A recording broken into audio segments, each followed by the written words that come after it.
Selamat berjumpa kembali Bapak Ibu Saudara-saudara umat beriman terkasih dalam Tuhan, para sahabat sekalian, para pendengar setia Renungan Mutiara Pagi dimanapun Anda berada. Apa kabar Anda hari ini? Semoga selalu sehat, penuh berkat, penuh syukur dan tentu saja sukacita. Hari ini saya, Romagus CSSR, ingin mengajak Bapak Ibu Saudara-saudari merenungkan Injil Lukas bab 16 ayat 19 sampai 31. Dalam nama Bapa dan Putra dan Roh Kudus. Amin. Sekali peristiwa Yesus berkata kepada murid-muridnya, "Ada seorang kaya yang selalu berpakaian jubah ungu dan kain halus, dan setiap hari ia bersukaria dalam kemewahan. Dan ada seorang pengemis bernama Lazarus, badannya penuh dengan borok. Ia berbaring dekat pintu rumah orang kaya itu dan ingin menghilangkan laparnya dengan apa yang jatuh dari meja orang kaya itu. Malahan anjing-anjing datang dan menjilati boroknya. Kemudian matilah orang miskin itu, lalu dibawa oleh malaikat-malaikat ke pangkuan Abraham. Orang kaya itu juga mati, lalu dikubur. Sementara menderita sengsara di alam maut, ia memandang ke atas, dan dari jauh dilihatnya Abraham dengan Lazarus duduk di pangkuannya. Lalu ia berseru, 'Bapa Abraham, kasihanilah aku. Suruhlah Lazarus mencelupkan ujung jarinya ke dalam air dan menyejuhkan lidahku, sebab aku sangat kesakitan dalam nyala api.'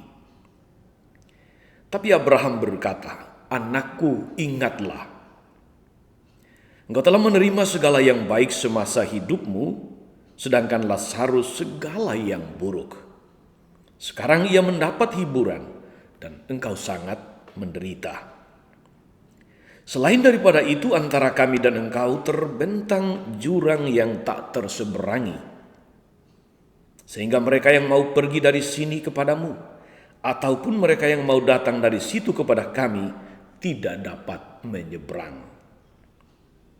Kata orang itu, 'Kalau demikian, aku minta kepadamu Bapa, supaya engkau menyuruh dia ke rumah ayahku, sebab masih ada 5 orang saudaraku, supaya ia memperingatkan mereka dengan sungguh-sungguh, agar mereka kelak jangan masuk ke dalam tempat penderitaan itu.'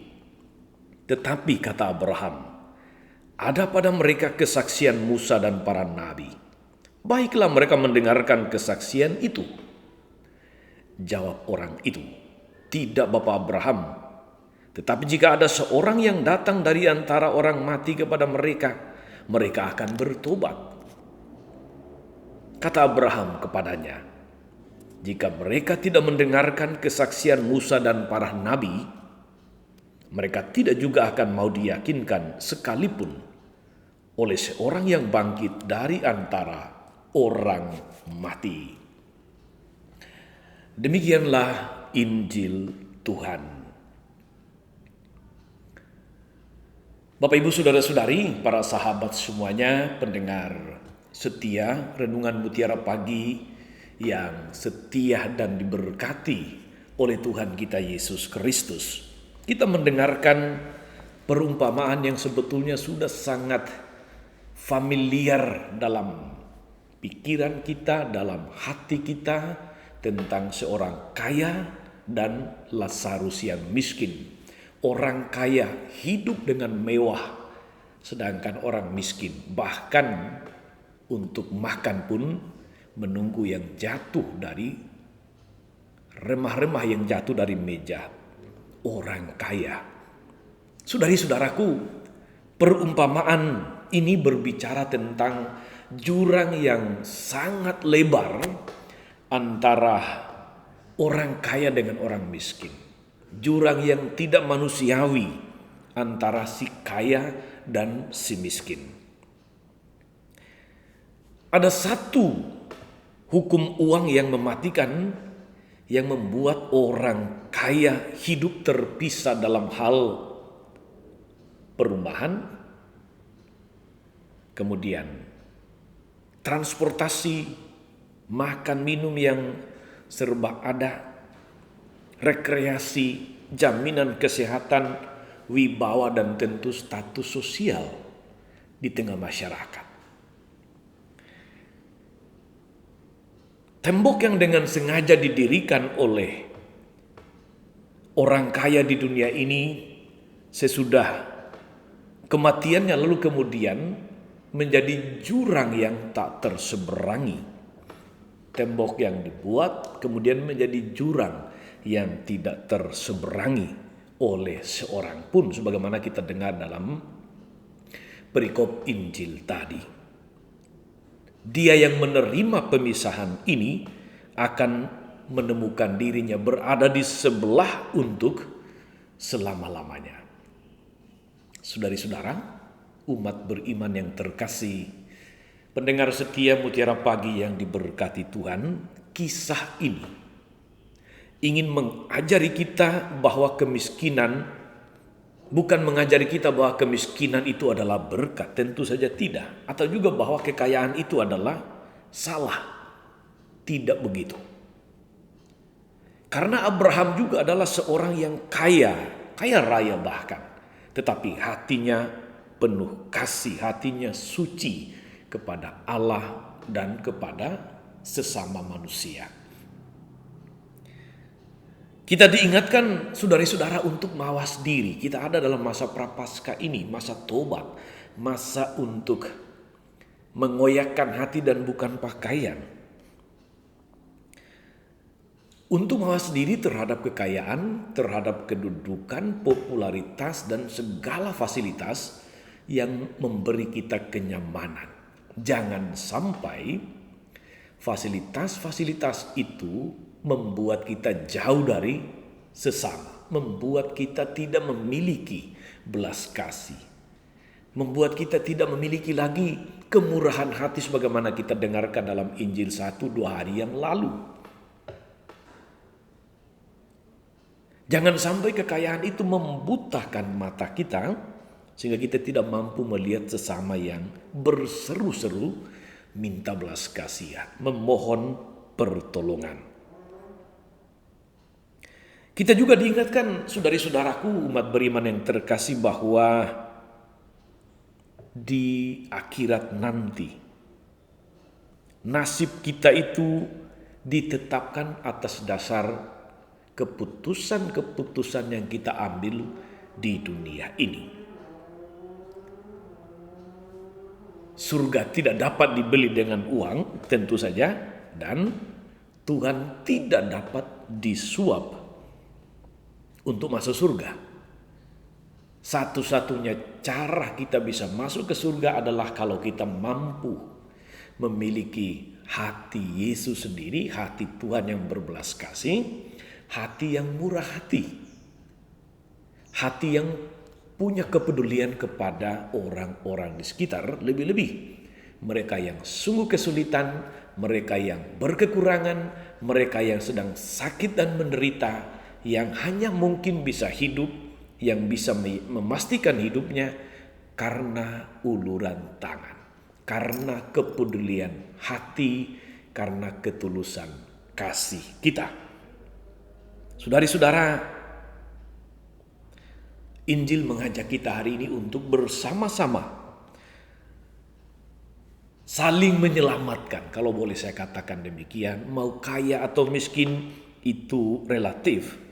Tetapi supaya kita menyingkirkan tembok atau jurang pemisah antara kita yang mampu dan tidak mampu, yang kaya dan miskin,